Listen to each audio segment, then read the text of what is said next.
5日前日有一阿嬷在孙桥倒摆上国道1号落南的秀水路段，伫初三半暝1点50分国道1号落南的园林路段，毛民众骑乌倒摆上国道，警方接到通报，嘛甲这违规的驾驶以公共危险罪上班。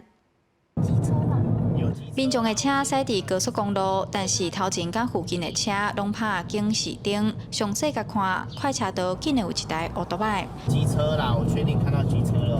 这呢危险的画面，就发生伫初三半暝1点50分，国道1号落南213公里的园林路段。这台乌托摆唔但违规骑去伫高速公路，甚至搁伫快车道劈车。国道警察接到通报，随赶去现场。这嘛是中华路段4天以来第2件有民众骑车去入国道的事件。本大队于国道1号南向213公里发现石男所骑乘机车，经查石男欲返家，因而骑上国道。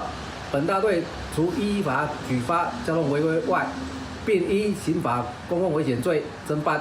除了民众甲乌托摆骑去伫高速公路，初二下晡2点48分，伫中华国道1号上北路段209公里的所在，嘛有发生4台车相撞的意外。警察表示，4位驾驶拢无饮酒，详细事发原因也搁咧调查。本案驾驶酒测值均为0，现场于15时20分排除相关肇事经过及肇事原因。本大队正研判厘清中。